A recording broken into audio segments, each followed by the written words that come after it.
வணக்கம் astro அரஞ்சி channel நேயர்களே, நான் உங்கள் அன்பான சயின்டிபிக் வேதிக் அஸ்ட்ராலஜர் அஸ்ட்ரோ அரஞ்சி பேசுகிறேன். நல்லது நினைப்போம், நல்லதே நடக்கும். அடுத்து வரக்கூடிய 120 நாட்கள், அதாவது அடுத்து வரக்கூடிய 4 மாதங்கள், செப்டம்பர் 1ஆம் தேதியிலிருந்து 2025 டிசம்பர் 31ஆம் தேதி வரைக்கும் அந்த 4 மாதங்கள் மீனராசிக்காரர்களுக்கு எத்தகைய ஒரு பலாபலன்கள் நிறைந்த ஒரு காலகட்டமாக இருக்க போகுதுங்கிறது துல்லியமான சயின்டிபிக் வேதிக் அஸ்ட்ராலஜி முறையில் எந்தவித பரிகாரங்கள் அது மாதிரி விஷயங்கள் பார்க்காமல் உள்ளது உழவாறு சயின்டிபிக் அடிப்படையில் பார்க்க போகிறோம். இப்போ பாருங்க,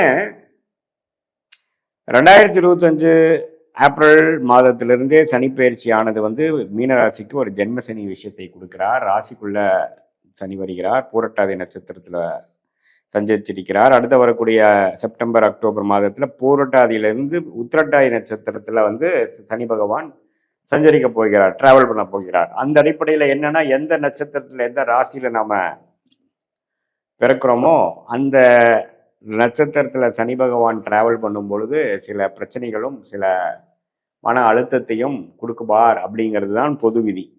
ஸோ அந்த அடிப்படையில் மீனராசிக்காரர்கள் ரொம்ப கேர்ஃபுல்லாக இருக்கணும். குறிப்பாக பார்த்தீங்கன்னா புரட்டாதி நட்சத்திரக்காரங்களை பாதிச்சிருந்தாங்க. செப்டம்பருக்கு மேலே பார்த்தீங்கன்னா அக்டோபர் மேலே உத்திரட்டாதி நட்சத்திரக்காரங்களாக கொஞ்சம் கேர்ஃபுல்லாக இருக்கணும். சனி பகவான் அங்கே தான் ட்ராவல் பண்ணுறாரு.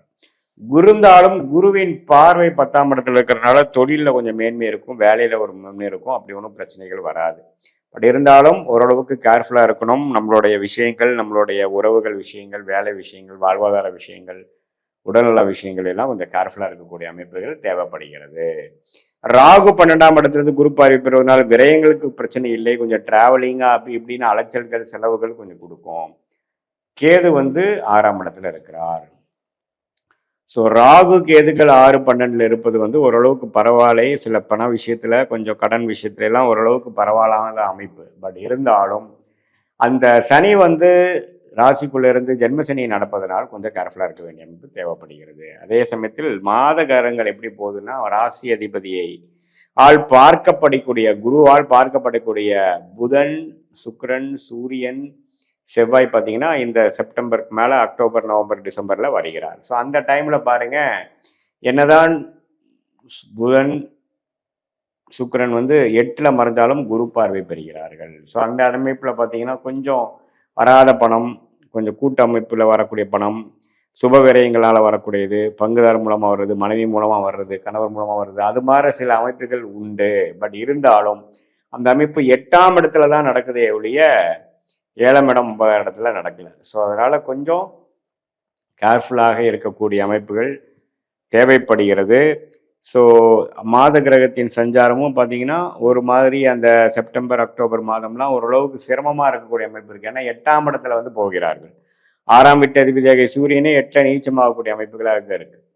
ஸோ பொதுவாக பார்க்கும் பொழுது எல்லா ராசிக்காரர்களுக்கும் ஓரளவுக்கு நன்மை சொல்லும் பொழுது இந்த மீன ராசிக்காரர்களுக்கு சில விஷயங்கள் பாதகமாக, சில விஷயங்கள் கான்சென்ட்ரேட்டடாக சீரியஸாக பார்க்கக்கூடிய அமைப்புகள், உறவுகள் விஷயத்தில், பண விஷயத்தில், உடல்நல விஷயத்தில், கேரியர் விஷயத்தில், நம்ம எடுக்கக்கூடிய டெசிஷன் விஷயத்துல எல்லாம் பார்க்கக்கூடிய அமைப்புகள் தேவைப்படுகிறது. ஸோ இதுதான் ஒரு பொதுவான பலன்களை தவிர, உங்களுடைய ஜென்ம ஜாதகத்தில் நீங்கள் பிறந்த தேதி, பிறந்த நேரம் வைத்து எந்த மாதிரி ஒரு தசாபுக்தியில் பிறந்தீங்க, என்ன தசை, எந்த புக்தி, அந்த தசநாதன் முக்திநாதன் எப்படி இருக்கிறார், எந்த நட்சத்திரம் இருக்கிறார், நல்ல ஆதிபத்தியமான தசைகள் போய்கொண்டிருக்கிறதா அல்லது ஒரு சிரமமான ஆதிபத்தியங்கள் போய்கொண்டிருக்கிறதா, குருவின் பார்வையில் இருக்கக்கூடிய தசைகளா, சனியின் பார்வையில் இருக்கக்கூடிய தசைகளா, இதெல்லாம் பார்த்து நம்ம சொன்ன இந்த கோச்சார மீனராசியோட கோச்சார அமைப்பு, ஜென்மசனி அமைப்போட சேர்த்து பார்க்கும் பொழுது ஒண்ணுமே ஒரு துல்லியமான பலாபலன்கள் எப்படி நமக்கு அடுத்த வரக்கூடிய 3 மாதங்கள் 4 மாதங்கள் இருக்க போகிறது, அதுக்கு அடுத்த வரக்கூடிய லாங் டேர்ம் விஷயங்கள் எப்படி இருக்கு, எந்த நேரத்தில் எப்படி எடுக்கக்கூடிய அமைப்புகள் இருக்கு, நம்ம பிராப்தங்கள் எது மாதிரி காமிக்கிறது, மாற்றங்கள் நிறைந்ததாக இருக்கிறதா, அல்லது கொஞ்சம் ஸ்லோவாக போகக்கூடிய அமைப்புகளாக இருக்கா, அல்லது கொஞ்சம் நம்ம எதிர்பார்க்கிற விஷயம் உடனே நடக்கக்கூடியதா, கொஞ்சம் டிலேவோட நடக்குதா, உடல் நலம் எப்படி இருக்க போகிறது,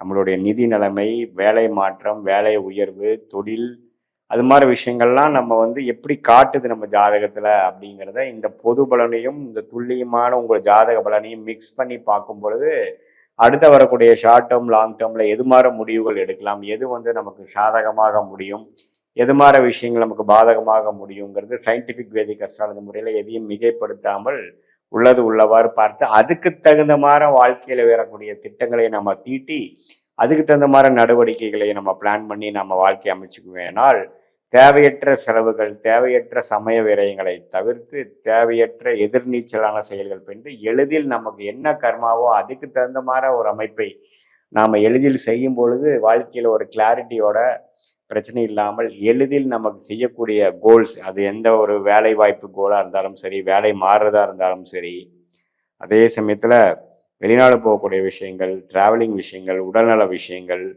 அதே சமயத்தில் கரியரில் வந்து ஹையர் ஸ்டடீஸ் போகக்கூடிய விஷயங்கள், திருமண விஷயங்கள், காதல் விஷயங்கள், உறவுகள் விஷயங்கள், இது சொத்து விஷயங்கள், இது எல்லாமே வந்து நம்மளுடைய ஒரு பாவம் நம்ம ஜாதகத்தில் 1ஆம் பாவத்திலிருந்து 12ஆம் பாவம் வரைக்கும் இந்திய வேத ஜோதிடத்தில் சயின்டிஃபிக் அடிப்படையில் நம்ம பார்த்து நாம் இப்போ பார்த்து வரக்கூடிய அந்த கோச்சார் அமைப்பாகிய சனி, கேது, ராகு, குரு, இந்த மாத கிரகத்தின் ஆகிய சூரியன், சந்திரன், செவ்வாய், சுக்கிரன், புதன் எல்லாம் சேர்த்து வைத்து பார்க்கும் பொழுது எப்படி வந்து வாழ்க்கை நமக்கு பிராப்தம் இருக்கு, நம்மளுடைய ஜாதகம் எதை நோக்கி போகக்கூடிய அமைப்பு இருக்கு, நமக்கு எது சரியா வரும், எது சரியா வராது, எந்த நேரத்தில் எந்த முடிவு எடுத்தால் நமக்கு பாதகமாக இல்லாமல் எந்த நேரத்தில் நம்ம வந்து வேகமாக போகணும், எந்த நேரத்தில் நம்ம கொஞ்சம் அடக்கி வாசிக்கணும் அப்படிங்கிற மாதிரி எல்லா விஷயங்களும் மாணவர்களாக இருந்தாலும் சரி, சீனியர் சிட்டிசனாக இருந்தாலும் சரி, நடுத்தர வயதினராக இருந்தாலும் சரி, இளம் வயதினர், அதாவது 23, 25 வயசு காலேஜ் முடிட்டு வெளியில வரவங்களா இருந்தாலும் சரி, அல்லது கல்யாணமான புதிய தம்பதிகள் இருந்தாலும் சரி, குழந்தை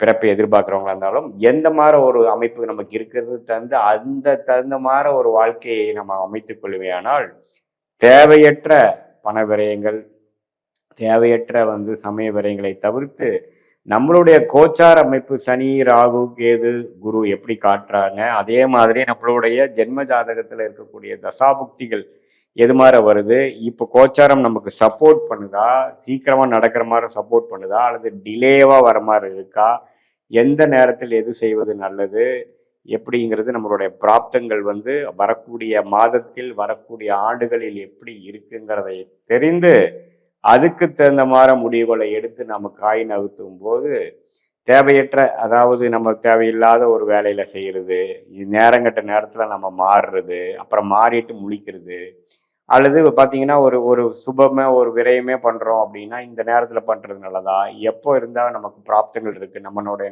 நேரம் எப்போ நல்லா இருக்குது, அந்த டைமில் பண்ணால் ப்ராஃபிட் அதிகமாக வருமா, எது மாதிரி விஷயங்கள்லாம் இருக்குங்கிறது நம்மளுடைய தசா புக்திகள் அந்தரம் சூக்ஷம லெவலில் நம்ம பிரித்து பார்த்து நட்சத்திரம் எப்படி இருக்குது, அந்த நட்சத்திரத்தில் என்ன கிரகங்கள் இருக்குது, எந்தெந்த கிரகம் எது மாதிரி அமைப்பு கொடுக்குது, உங்களுக்கு யோகமான தசைகள் எப்போ வருது, யோகமான புக்தி எப்போ வருது, அப்போ அல்லது இப்போ போயிட்டுருக்கிறதே என்னதான் மீனராசிக்கு ஜென்மசனி நடந்தாலும் ஓரளவுக்கு நல்ல அமைப்பு தான் போகுதாங்கிறது கூட்டி கழித்து நம்ம பார்க்கும் பொழுது சயின்டிஃபிக் வேதிக் அஸ்ட்ராலஜி முறையில் துல்லியமான பலன்கள் சொல்லுது. அதுக்கு தகுந்த மாதிரி வாழ்க்கை முடிவுகளை நீங்கள் எடுத்து வாழ்க்கையில் வெற்றி பெற முடியும் என்று நான் சொல்ல விரும்புகிறேன். மீண்டும் மற்றொரு காணொலியில் சந்திப்போம். நன்றி, வணக்கம்.